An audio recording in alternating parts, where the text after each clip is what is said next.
Let's wait till like 2:05. Is that okay? 2:03?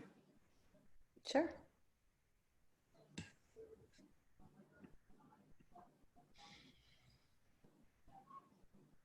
To our congregation at the annual Jewish Book Council meeting, and it was about a year ago that we met Jodi Baretz. We were privileged to speak with her, and we were both impressed with her passion and knowledge, and of course her speaking ability, because we heard her for a full 2 minutes in front of a very large crowd. Jodi is a licensed clinical social worker. She received her BA from Emory University and her MSW from Columbia University and her health coaching certification from the Institute for Integrative Nutrition. She has also had extensive training in mindfulness-based stress reduction and practiced integrative psychotherapy at the Center for Health and Healing for the last 6 years. Jodi is the author of Mindful is the New Skinny. I hope everybody can see that, which I've been reading and practicing her meditations. I now introduce Jodi, who will speak. Thank you so much. Can I just say something quickly? I'm so sorry I got bumped off the internet. So the lovely, technology. Anyway, I'm Elisa Stark, for those of you that don't know me, and I'm the membership director and programming director at B'nai Torah. And I'm really excited today to have Jodi here. I think we could all use a little bit of, more mindfulness and peace. So I was going to introduce Shelley, but Shelley already introduced her. So Jodi, I will let you take it away. And we'll be back at the end to answer any questions. And you'll see in the chat bar, you can post any thoughts or questions, and when Jodi's done speaking, we will address those. Okay? Thanks. Thank you. Thank you so much. Thanks for having me. It's a pleasure to be here, especially because, I currently live in Chappaqua, New York, but for those of you who don't know me, I'm actually I went to high school in Boca. So this is so wonderful to be speaking to a synagogue in Boca Raton. I went to Spanish River High School. I was the first year it opened. Actually, I don't want to date myself, but the first year it opened, I was an incoming sophomore. We didn't have freshmen that year because it was a new school. I mean, we didn't have seniors that year, actually. The seniors got to graduate from Boca High, and I came in as a sophomore, and it was the first year it opened, so it wasn't such a hard transition. But I am hoping to move back to Boca as soon as my kids leave the house. So anyway, thank you so much for having me. It's a pleasure. And, this talk kind of came at a timely time because it's really about dealing with stress reduction through mindfulness. And I would think there's no better time in our country's, almost history that we need to balance all the stress and, events of the day that we're experiencing. I mean, I know that, 2020 has already been such an unprecedented year in terms of everything that's been going on. And it's been so hard on so many.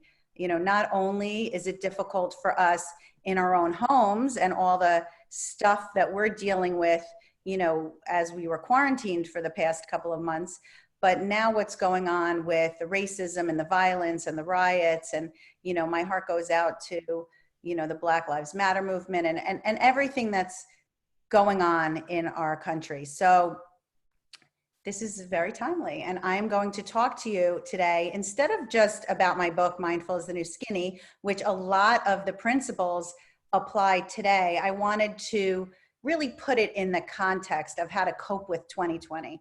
So that's what I did for you today. And I'm going to share my screen. So here we go. So I renamed my talk from Mindful is the New Skinny to Coping in 2020, So Much to Handle. You can't stop the waves, but you can learn to surf.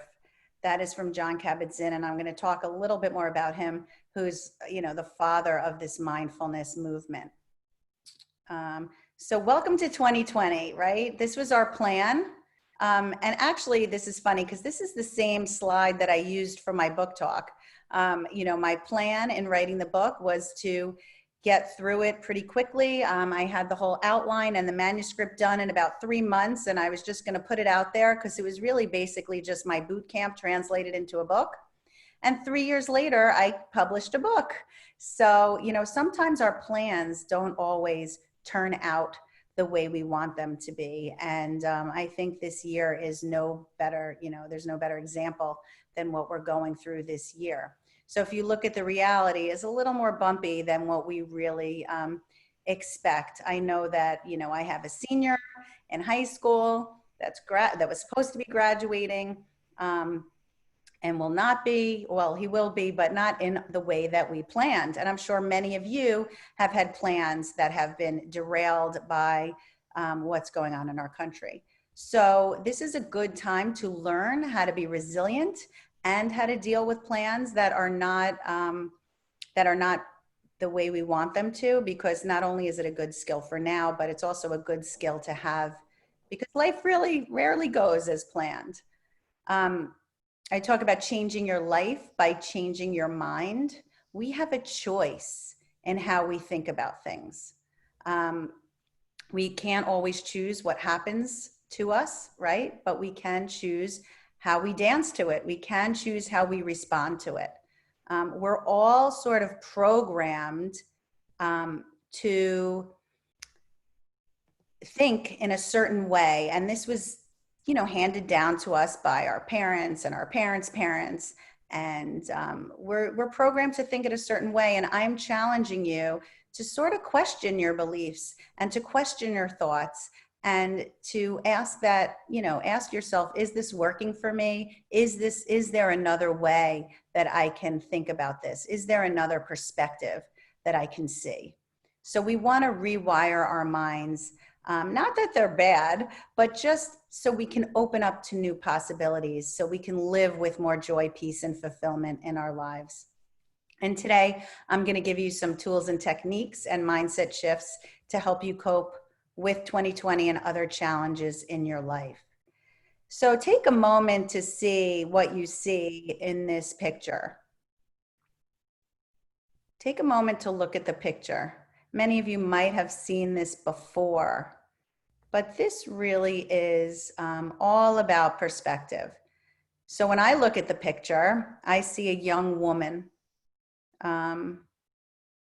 with her face, oh, I can't even use the pointer. I see a young woman, but then if you look harder, you can really see an older woman, an older, not so attractive woman. So you could either see the young woman, the young attractive woman, and I hate to put labels on it, but this is our culture, right? So there's a young attractive woman, and then there's also an older woman. And it's just showing you that you can look at the same picture, or we can perceive, you know, see the same events happening in reality, but have completely different perspectives. And that's also evidenced by what's going on in our country, right? I mean, I think you can turn on one news channel and have one perspective and turn on another news channel and feel like you're living in a completely different country, right? So we all have different perspectives. And the key is to be able to open up to new perspectives. So you're not just ingrained in your fixed way that you are. Speaking of perspectives, this really isn't a good segue, but this is my family who I've been quarantined with for the past couple months. That's on the left, my senior in high school, and on the right, my son who's in college, who we're debating whether he's even going back. So we will see what happens. But I just wanted to, before we get started, tell you a little bit about me. These are some of the people that I trained with. I mentioned John Kabat-Zinn in his quote earlier in the, in the first slide. He is actually the father, I guess, if you will, of mindfulness. And I did some training under him. He is an incredible person. He is a microbiologist, I believe, or a PhD. I'm sorry if I got that wrong, but he has a PhD in something pretty awesome. And he went to the East and studied Buddhism in 1979 and thought it was such an incredible way of thinking. It's not a religion. I want to make that clear. It's really a way of thinking. a perspective, if you will. So John Kabat-Zinn brought that perspective back to the West, and he secularized it, and he did scientific studies on it to make sure, to prove that its efficacy, and put mindfulness-based stress reductions, MBSR programs in many different hospitals and clinics all around the country. So he was a big pioneer in that. They actually did functional MRIs to people before they did his program, or even as little as meditating 10 minutes a day, and then did the MRIs after people have meditated for as little as 8 weeks for 10 minutes a day, and notice changes in their brain. Notice actual changes. The amygdala gets smaller, and the hippocampus, which is the learning and memory area, gets bigger with mindfulness and meditation. So John Kabat-Zinn is partly responsible for that. Byron Katie is famous for her book, her Loving What Is, which I really enjoyed, about how to embrace what is happening, even if you don't like it, non-resisting. And she has something called The Work, which is about judging other people, which is very interesting. I went to a few of her workshops, and Sharon Salzberg is famous for loving kindness and compassion, which is also important. Okay, so a little bit about me. I was a Columbia trained social worker. I was doing my thing. And then in the beginning of the 2000s, after I had my first child, I got diagnosed with celiac disease. And, almost 15, 20 years ago, no one really ever heard of celiac disease. So this was like a pretty big deal, especially because I was a horrible eater growing up, and it was devastating for me. But once I got my diet under control, I started counseling people on gluten-free diets. But there was one small problem. I was a psychotherapist and knew nothing about nutrition. So I went back to school to become a health coach at the Institute for Integrative Nutrition. And when I was there, not only did I learn about food and the impact it has on us physically and emotionally, but I also learned about meditation and mindfulness, which I knew nothing about. Growing up Jewish, I did not have a lot of spirituality in my traditional curriculum. And I know it's there, but it wasn't exposed to me, or I wasn't exposed to it, I should say. And it was really enlightening for me to be able to learn how to be in the world in a peaceful way without the thoughts taking over my mind. So it really changed my perspective and taught me how to finally be relatively content. I went on to study at Omega Institute in Rhinebeck. That's where I did the MBSR training. I was a psychotherapist at the Center for Health and Healing for many years. I have the Jewish Book Council up on the upper left, and I've done many speaking and radios and podcasts. And down on the bottom is my little lake meditation that I do locally for local women here in Westchester County. So that brought me to writing my book. I was seeing lots of women who were just not content, whether it was with their weight or any other part of their lives. There was just so much discontentment, or not good enough feeling, or self-criticism. And I just found that so, profound and upsetting. So I wanted to, when I found mindfulness, it really was the antidote to that. So I wrote the book, Mindful is the New Skinny, 10 Steps to a Lighter You, Inside and Out. And it's really about shifting your mindset from skinny and perfection, of having everything to be perfect and wanting everything to go your way and being in control, and looking your best and competing with other people as what our culture really tells us to do. It's not our fault. We've been programmed that way. To mindfulness, which is a whole new way of thinking for a lot of us, which brings peace, contentment, being okay with imperfection, being kind to yourself, which is a huge piece of it. Instead of having that critical voice, it's learning on how to be your own best friend. And once you can master that, life really does change. So the premise is, once you nourish the inside, you can flourish on the outside. So I'm going to take a moment just to go back a little bit to the nature of our minds. And according to Buddhism, the true nature of our mind is suffering. And that's not to depress us, but it's just to let us know that as long as we think that everything's going to go our way and we're going to have a happy life and nothing's really going to happen to us, as long as we're avoiding pain and going towards pleasure, we're going to suffer, because life isn't like that, as we're all not finding out, I guess, but as we're all experiencing right now. So our minds are overactive. We have a thinking disease. The problem is not that we think.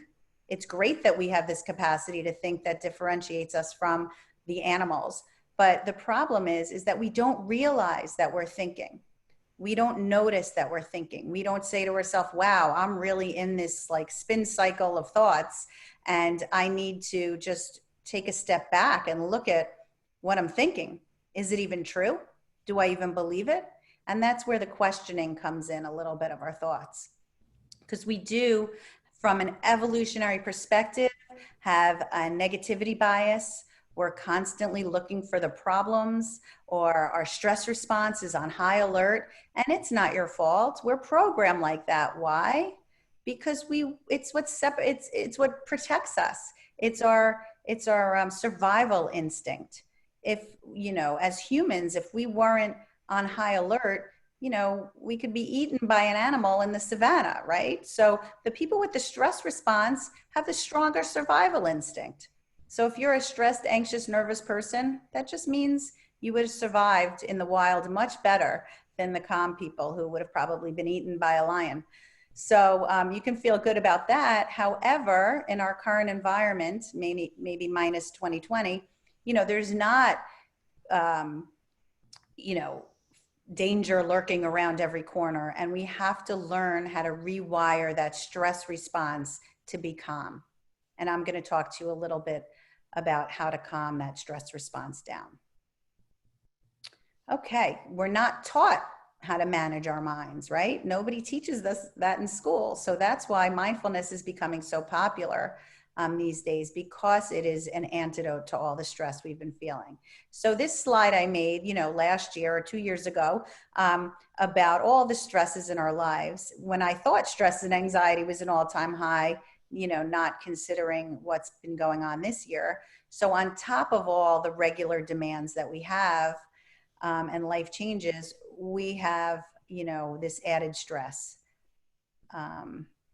So how can mindfulness help us? Mindfulness is simply, because maybe some of you don't even know what it really means or the definition, but mindfulness is simply an awareness that arises when we're paying attention to what's happening in the present moment without judgment.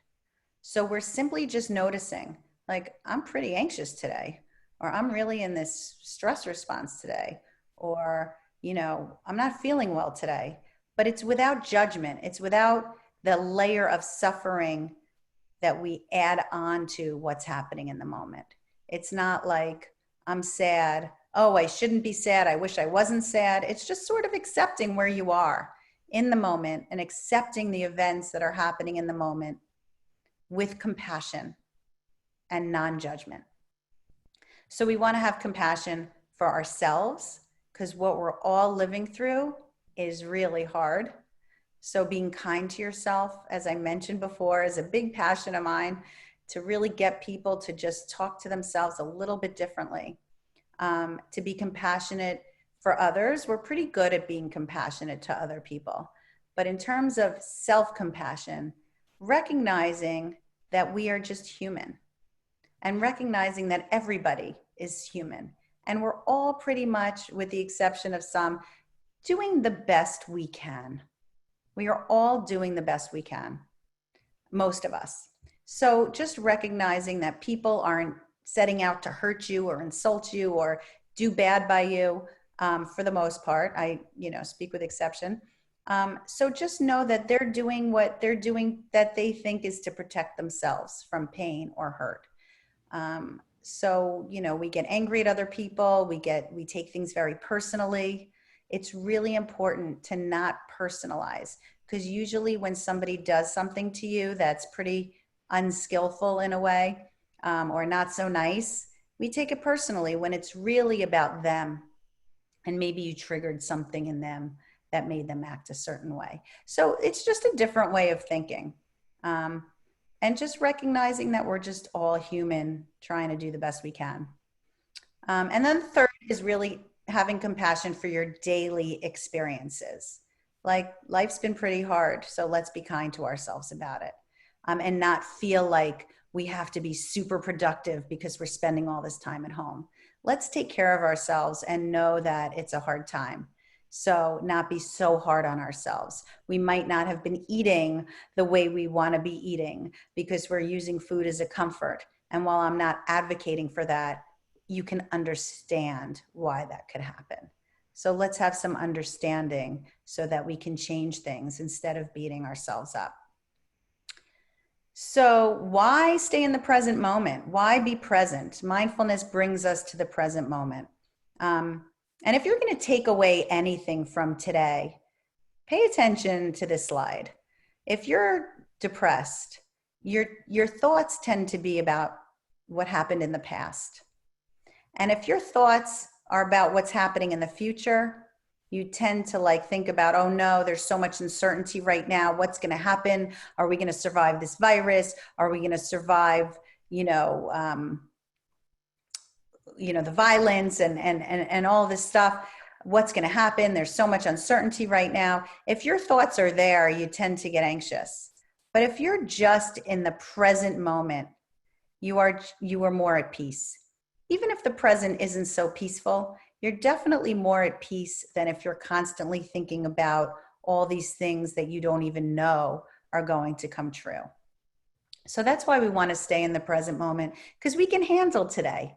I mean, there's never been a day that you haven't been able to get through so far, right? You've gotten through all the days in your past. So there's no reason why, when you're starting to get anxious and nervous about the future, just come back. I am okay today. I just need to get through today. And don't, when you notice that you're going into the future, just use your breath to come back to the present. So meditation is an exercise that we can do to become more mindful. That's it. It's simply an exercise that can help us practice mindfulness. So you could either do a formal meditation and do it, for 10 minutes a day and just practice breathing, or informally, you can just pay attention to what you're doing in the moment. Like, how many times have you been in the shower and forgot if you washed your hair? That happens to me a lot. Or did I wash my hair already? I don't know. I'll just wash it again in case. Or we're driving somewhere and we forgot, we missed an exit because our minds were somewhere else. So just paying attention to what you're doing in the moment will also help you calm down. If you're having struggles with food and eating, slowing down, paying attention. Do I want to eat this? Can I eat it slower? Is this really what I want to be eating? And paying attention. I'm sorry I can't be with you guys, but for my other book talks, I had this chip clip that I gave out that said, be mindful on it. So every time you open that bag of chips, you would see the clip to remind you to be mindful before you ate whatever it is that you were going to eat. We don't want to eat on autopilot. We don't want to eat, without paying attention. So mindfulness can help us with that as well. And we want to just stay with our feelings instead of resisting them. It's okay to feel how you feel. Just don't beat yourself up for feeling that way, and allow yourself to feel it. So here's some benefits of meditation. I know I'm a little short on time, so I'm not going to go over everything. Just trust me. There's a lot of benefits to meditation, including thinking, emotional control, and a lot of health benefits. You could Google it for more information.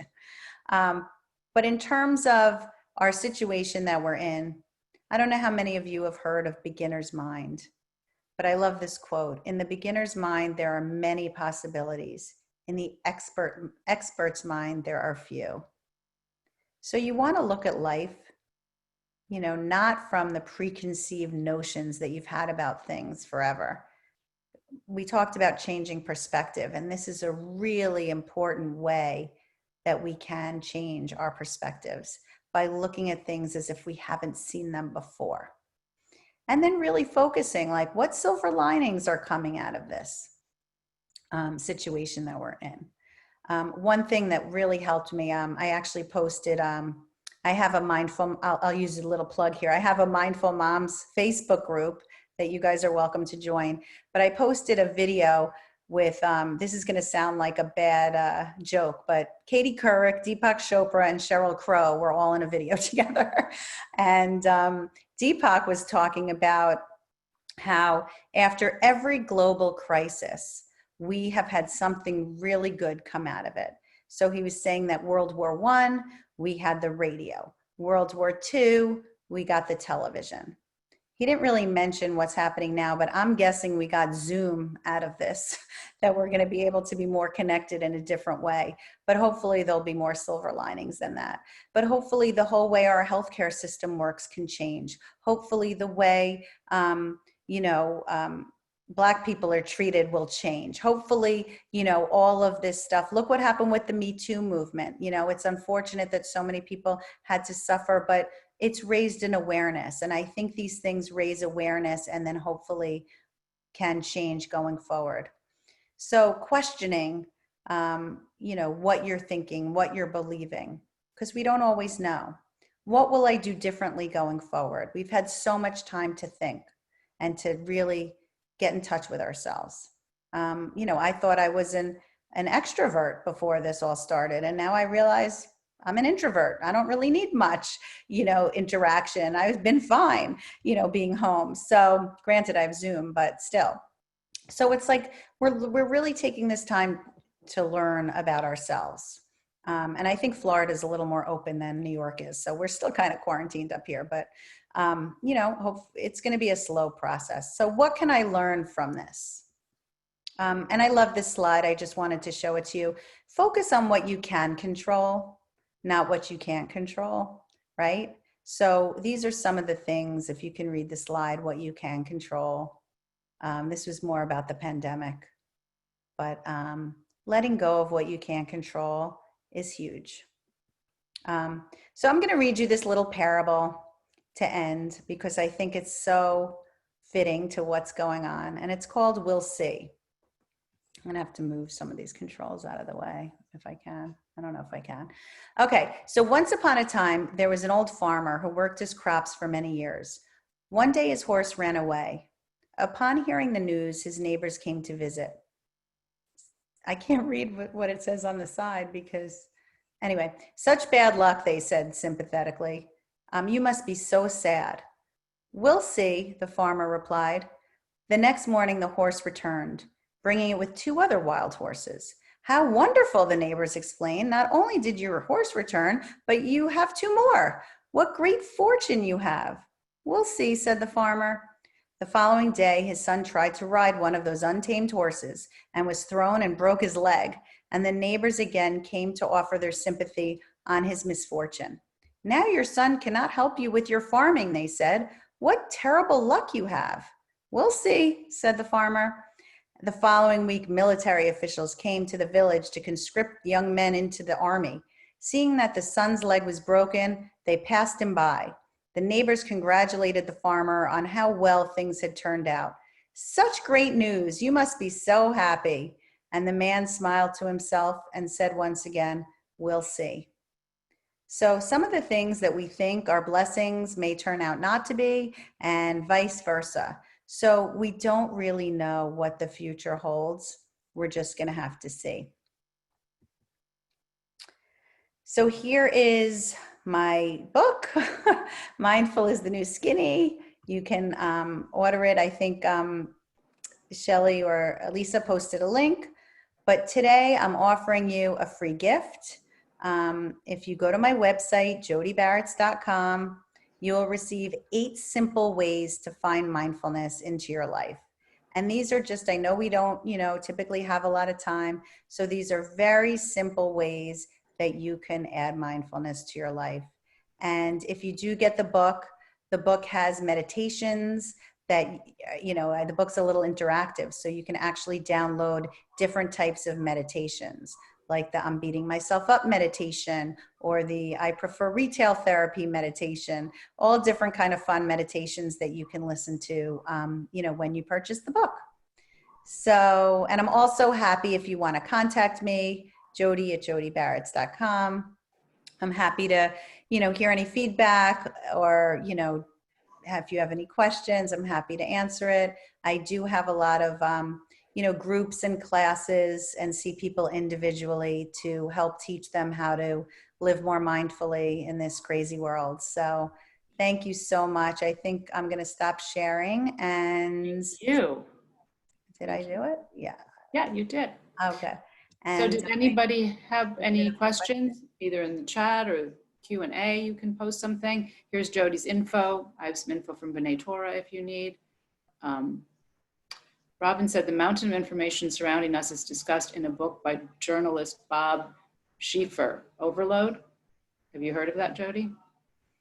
yeah, I think so. I mean, there's so much information. I don't know, but. You quoted Glennon Doyle. I just finished her book. That's my next book club with my, book club book. It was good. It was really good. I mean, she has some really interesting perspectives. So I would recommend that to people too. I didn't read the first one. I just read Untamed. Yeah. So I skipped Love Warrior, I think.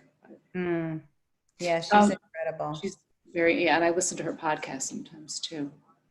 So if there was just like one thing that you felt that people could try to incorporate into their daily life to help them with, I guess, a little more peace or enlightenment, would it be meditating? Because so many people have such a aversion to it. I think they think it has to be this,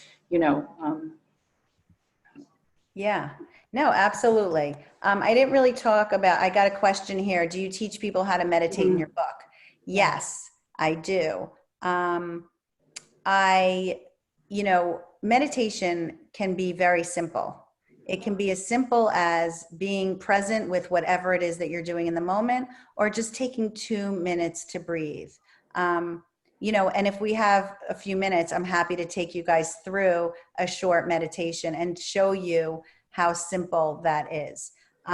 But I'll just give you a little primer. Like, basically, people think they can't meditate because their thoughts are too busy, right? But that's like, oh, I can't do that. My brain is all over the place. Like, you know what? So is everybody's brain. Hello, that's how we're made, right? So, that's like saying I can't go to the gym because I'm weak and out of shape.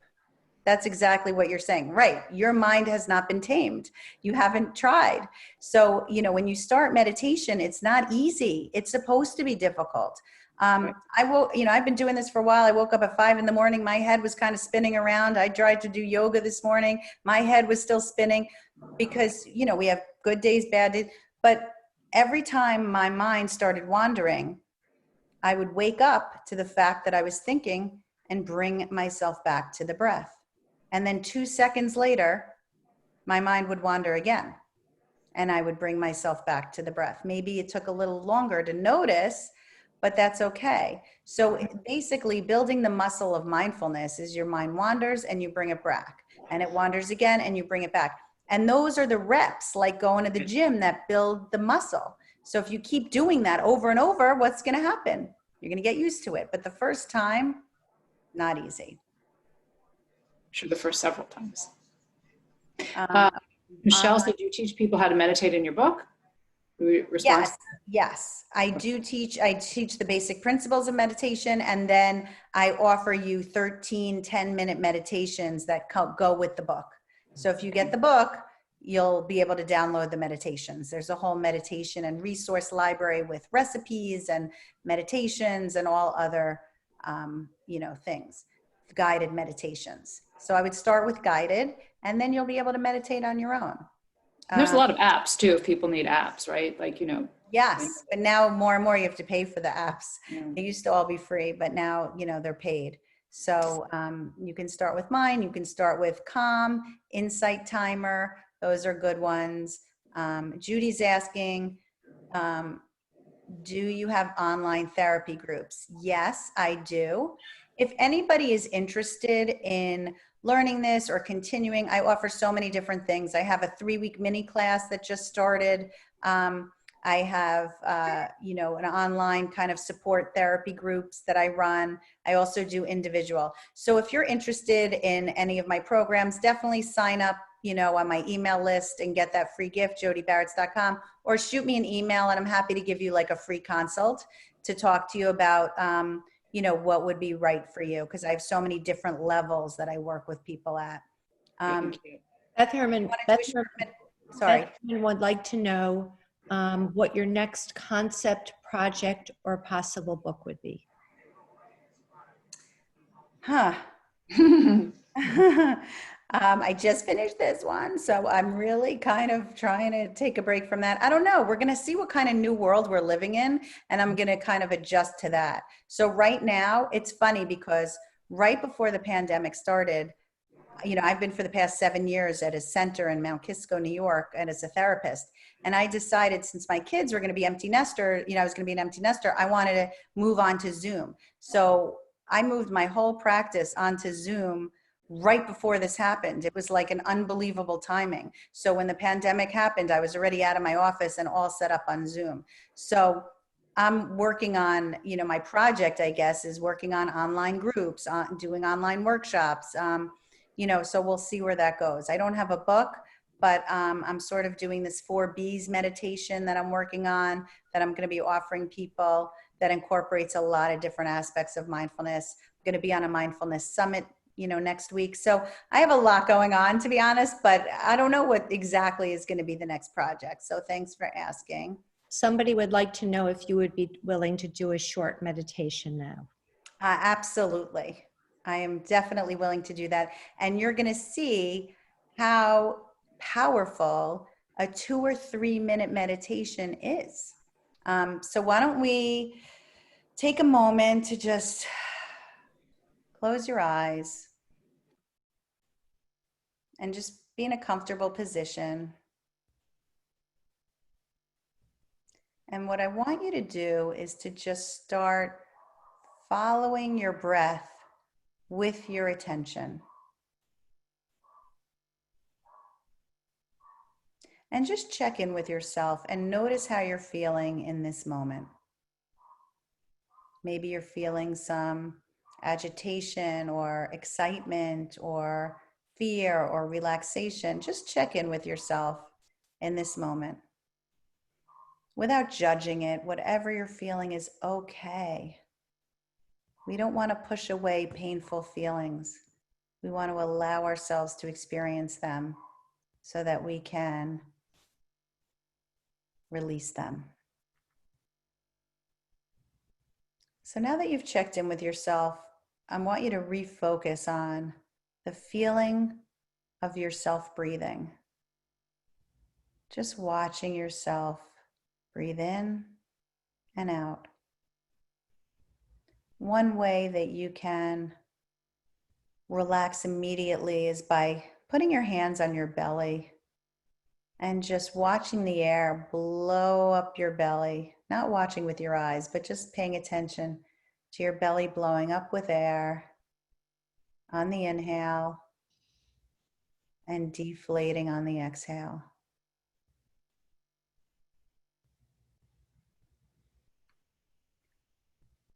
And just feeling your breath. And you're probably going to have some thoughts sooner than later. Again, that's okay because that's what the mind does. But once you notice that you're thinking, simply bring your attention gently back to the breath.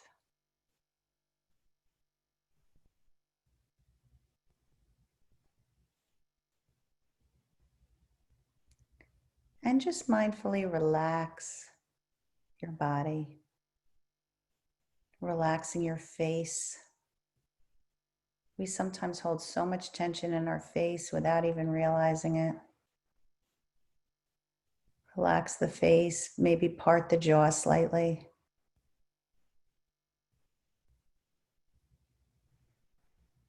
Relaxing your eyes in the socket.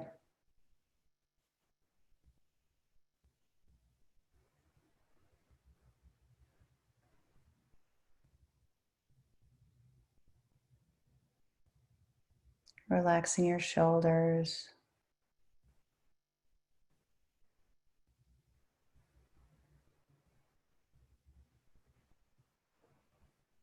Focusing on the breathing.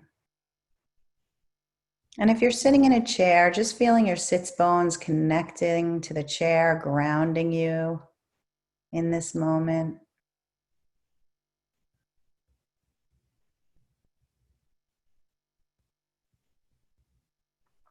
And your feet connecting to the floor. Just holding your whole body in your awareness. Noticing if you're having any pain or sensations in your body.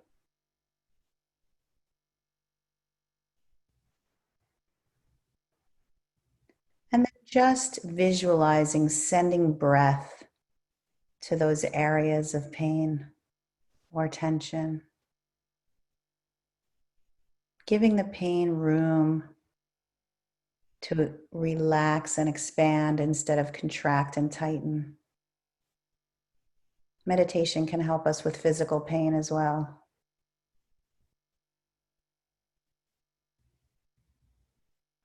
The idea is to relax your body with your mind.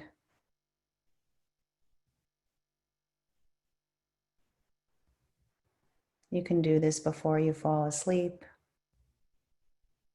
But sometimes it activates your mind because you're trying so hard to focus on the breath. So if that happens, you don't want to do it before sleep. But it can really help you let everything go.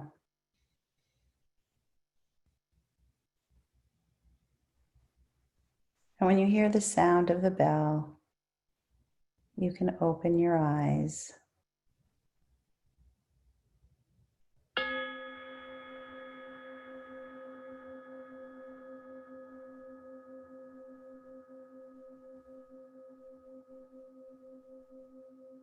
So open your eyes and you can just start to shake out your hands and your feet a little bit. And maybe even just put in the chat how you feel right now compared to how you felt when you checked in with yourself at the beginning of the meditation. Maybe you can just put in the chat. I mean, literally, I think that was maybe 2-3 minutes. Relaxed, calmer. That's great. Very relaxed. So much better. I mean, 2 or 3 minutes of just deep breathing. And if you have trouble focusing, just focus on your belly, watching it go in and out. Usually we're trying to suck our bellies in, but you can just let that belly out, and just relax it. And if your belly is relaxed, your whole body is relaxed. Oh, feeling like a brand new person. That's a 2-minute makeover. Okay. Feel like a brand new person, 2 minutes. That's amazing. Some people, everybody's writing such wonderful things, but I will tell you the first time I meditated up at Omega for that mindfulness-based stress reduction class, we had to meditate for 45 minutes and I had never done it before. That was the most torture I've ever been through in my life. And I couldn't believe I had to stay there for 5 days because I didn't know how I was going to do it. So I just want to make a point that being alone with your thoughts and your mind can, be a little scary. But I would start slow with 2 or 3 minutes and just notice how you feel. Allow yourself to feel all those like painful, uncomfortable feelings that you push away. Because what we do when we're uncomfortable, we maybe eat or drink or distract ourselves because we don't want to feel uncomfortable. But meditation helps us increase our tolerance for being uncomfortable. So we can actually learn how to be with uncomfortable feelings instead of trying to just get rid of them. So that's what meditation does. It almost like desensitizes us, or it actually sensitizes us to what we're feeling. And yes, it can be uncomfortable, but it's also a relief, to be able to feel sad or upset. My son was so upset he had to come home from college, but you know what? Be sad. It's okay. I don't need to fix that for you. It's sad. And I think he's more relieved that he's allowed to be sad, that I'm trying to just fix it for him. We don't like to see our kids in pain. So just be with your feelings and allow them to be there, and they will shift and pass because everything is temporary. I could talk about this all day. Sorry, I keep going on and on. But No, it was great. sorry. It is. Oh, I have a calming voice. Thank you. That So was if great. You want do. more info, And Sheila Esar feels like a brand new person. yeah, that's That's pretty powerful stuff for sure. So are there any other questions? Could you say something about mindful eating? Sure. I find that mindless eating seems to be the more norm. Yeah. We're in a rush. We're not paying attention. We're on autopilot. We just like eat. And what happens is we don't even know that we're eating. So our mind doesn't register that we're eating. So it still wants more food because we don't even know we're eating. What I find remarkable is that if you actually slow down and pay attention to your food, your body actually digests it differently, which can, you know, it can be more, better digested. So you actually can lose weight or whatever just from paying attention to your food. I mean, it's really unbelievable. And taste your food, slow down. It's not that you can never have dessert or you can never have something that's delicious that you love. Just eat it slowly. I have a whole description in the book about how I go to my favorite French place, not in a while, but when I used to go out to dinner, they had this like gluten-free almond berry torte, and it was the most delicious thing. And I would always order it, but I would eat it so slowly and taste every single bite and not pay attention to what anyone else was doing in that moment and just enjoy the flavors and eat it slowly and not feel guilty about it because I thoroughly enjoyed it. So that is really, you know, a great way to eat, to pay attention to your hunger cues. Am I actually hungry right now? Do I want to be eating? Slowing down. And I do have a mini course coming up at some point on the mindful eating stuff, because it really, you could get rid of diets forever. I mean, diets, either you're overeating or you're restricting. There's no kind of balance. So this teaches you how to balance so you never have to diet again, which I know is very appealing for a lot of people. So yeah. I think eating slowly helps too, because it takes a while for you to recognize that you're full, right? Like science. Yes. So Yes. that's also why I think it's really helpful. Yeah, eating slowly, tasting your food, paying attention, you know, not eating in front of the TV or being totally distracted. When you're eating, eat. That's it. I read once too that nothing tastes as good as the first couple of bites. I don't know if that's true, but you know, kind of, I guess it makes sense. So Yeah. Yeah. And that whole beginner's mind that I talked about, eating it like you've never tasted it before and fully enjoying the flavors and the satisfaction. So don't you talk to your family while you're eating? No. I ignore them completely as much as possible. No, listen, when you're socially eating a meal, you're going to have to talk to people, right? You're going to talk, but you're just sort of paying attention to what's going on. Maybe you pay attention with the portion you're taking, you know, maybe eating on a smaller plate or just eating slower as you're talking. You know, you can't always be mindfully eating. You can't. But if you're about to grab, a bag of chips and eat it in front of the TV, that's what I'm talking about. yeah. All right. Does anybody else have anything else? Thank you so much. I put a link up here, jodibaretz.com. Do you want to put anything else? The Amazon link to the book. Also, there's a link if anybody wants to get in contact with me, and I can help you get in contact with Jodi. And I also added a link from B'nai Torah for sponsorship information. And I want to thank Cliff Soretsky, who sponsored all virtual programming this week too. We appreciate that. And Jodi, thank you. And thank you, Shelley, who I didn't get to say anything about because I didn't have the internet, but Shelley's been a member for almost 30 years. And she represents B'nai Torah at the Jewish Book Council in New York, where she met Jodi last year. So this year that will be virtual. So, but Jodi, thank you. It was really great. And I think people so enjoyed the meditation. I see a lot of really, positive, great comments. So we all just need to continue it. And you're right, 2-3 minutes. It's amazing. That short amount of time, I felt like it was 10 minutes, it was great. I really felt it really slows down time. Mm-hmm. So wonderful. Yeah. Well, thank you so much for having me. Be safe, stay healthy. In Boca if I can't be there in person. So. Come visit us when you come. Okay. Hopefully the building will be back open. So yes. Thank you so much. Thank you. Thank you. And thank you all for joining us. Really have a great day. Stay healthy all. Bye-bye.